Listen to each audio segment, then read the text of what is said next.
दिनेश जी। जी दादा, महत्वपूर्ण बिंदु उठाया आपने। इससे पहले कि मानव जी के पास हो, मैं हरिकेश जी की टिप्पणी लेना चाहूंगा। हरिकेश जी, आपने अमिताभ जी की बात सुनी, गौतम जी की बात सुनी। बात तो सही है, जो सत्ताधीश हैं वो अगर अच्छी भाषा बोलें तो यही उम्मीद की जाती है कि अच्छी भाषा बोलें। जब सत्ताधीश ये भाषा बोलते हैं कि मिट्टी में मिला दूंगा, तो ये एक सिविलाइज सोसाइटी की भाषा मैं उसको नहीं कह सकता हूँ। हो सकता है आप आम बातचीत में इस किस्म की भाषा का उपयोग करें, अच्छा लगता है, कोई बात नहीं, आप आपस में बैठिए, बातचीत करिए, कोई दिक्कत नहीं है। लेकिन कोई भारत का राष्ट्रपति, प्रधानमंत्री या कोई मुख्यमंत्री आके कहे कि, तो फिर एक हमारे एक आम इंसान के अंदर जो गली मोहल्ले में बात करते हैं और जो उच्चतम पदों पर बैठे हुए लोग हैं, जिनको एग्जाम्पल सेट करना है, हम ये नहीं कह रहे कि आप एक्ट मत कीजिए, आप एक्ट कीजिए, कानून के हिसाब से एक्ट कीजिए, लेकिन एक भाषा की एक मर्यादा भी होती है। अब ये भाषा के अंदर भी निरंकुशता आ रही है।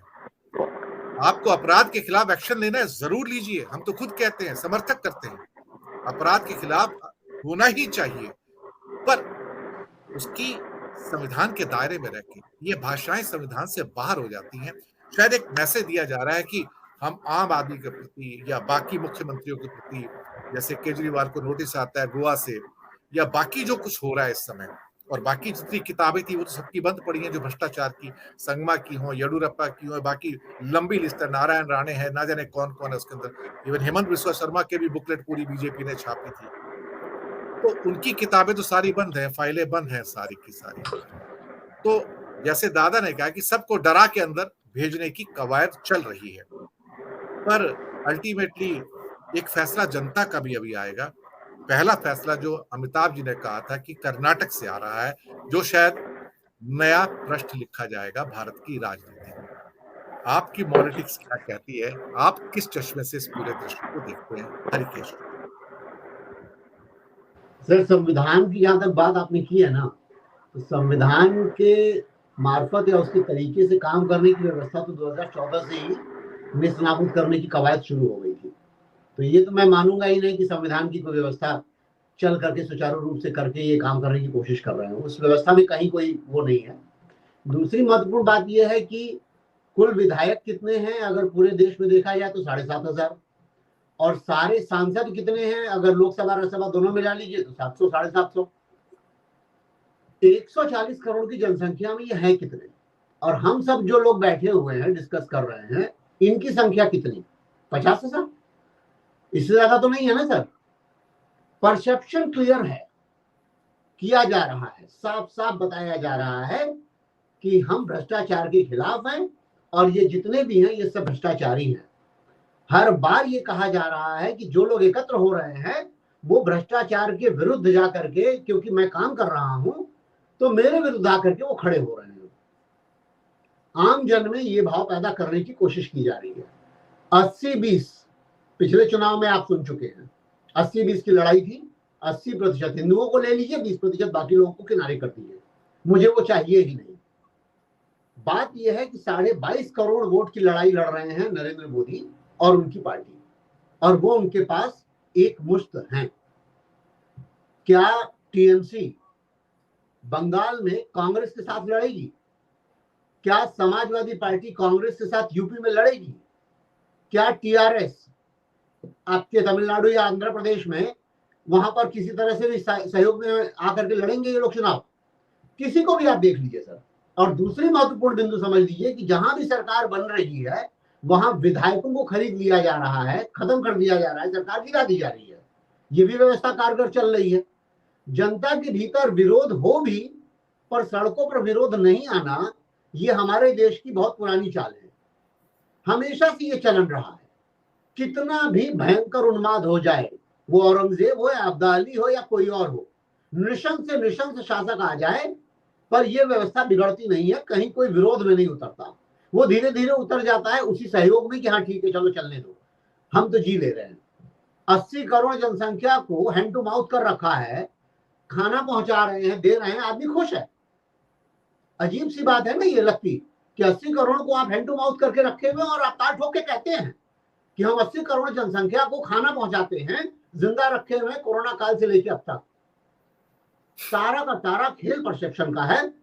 नरेंद्र मोदी एंड पार्टी बेहद ईमानदार है। उनके खुद की पार्टी के धड़े में जो ईमानदार लोग हैं वो हाशिए पर है। नितिन गडकरी कहाँ है सर, जिनका काम धाम सब कुछ बहुत अच्छा था, जरा सा विरोध बोल दिए तो कहां से कहां बाहर हो जाते हैं, कोई दिखता नहीं है। याद होगा 2019 में फिर से मैं दोहरा रहा हूं, कैसे अमित शाह मुखर रूप से बोलते नजर आ रहे थे विधानसभा में 370 हटाने के बाद, और फिर उनको हाशिए पर डाला गया। अब वो हमेशा मोदी जी मोदी जी मोदी जी करते हैं। ये कैसे होता है, क्यों होता है, ये मुझे नहीं पता, लेकिन इतना जरूर है कि पब्लिक डोमेन में ये लोगों के सामने ये एकदम साफ साफ क्लियर मैसेज है कि मोदी नहीं तो देश नहीं। वो आप लिखते रहिए, अगेंस्ट जाकर के काम हो रहा है। केजरीवाल को पकड़ के लेके चले जाएंगे, जेल में डाल देंगे, आपको दिल्ली की जनता बहुत बेहतर तरीके से एक्सेप्ट कर लेगी कि हाँ ठीक है कोई बात नहीं। अबकारी घोटाले में 2000 करोड़ से ऊपर के घोटाले की बात कर रहे हैं, पैसा एक नहीं मिला, रुपया एक नहीं मिला, अभी तक तलाश ही रहे हैं। और जहां तक उस हत्या की बात हो रही है असद के, सर ने अभी जो जिक्र किया उस पर कल ही मैं चर्चा कर रहा था, साफ साफ हत्या है, वो अपराधी है, कानून की व्यवस्था को दरकिनार करते हुए उसको ले जाके मारा जाता है। ये सब ठीक है, पब्लिक में सबसे पहला मैसेज ये जाता है कि किसी बदमाश को पकड़ के उसको कानून के दायरे में घसीट करके रुलाया जाए, ताकि लोगों को ये पता रहे कि कानून है देश में। यहां हत्या कर दी जा रही है, इस हत्या का रिपल्स भी आएगा, ये निश्चित है, इसका रिपल्स भी आएगा। और अगर इस तरह की बातें होंगी तो बदमाशी ही इकट्ठा होकर के कुछ और काम करने लगेंगे। जब आपको ऐसे ही मारना है तो जिस दिन उनके पास ताकत आएगी वो आपके विरुद्ध जाके काम करेंगे। यानी कानून को आप एकदम दरकिनार कर दीजिए, आपके संविधान को किनारे कर दीजिए। बाबा साहब अंबेडकर के नाम पर आप भले ही वो लीजिए कि बाबा साहब अंबेडकर ने ये किया वो किया फला किया ढमकाना किया, लेकिन बांटो और राज करो की नीति तो आपकी भी वही चल रही है।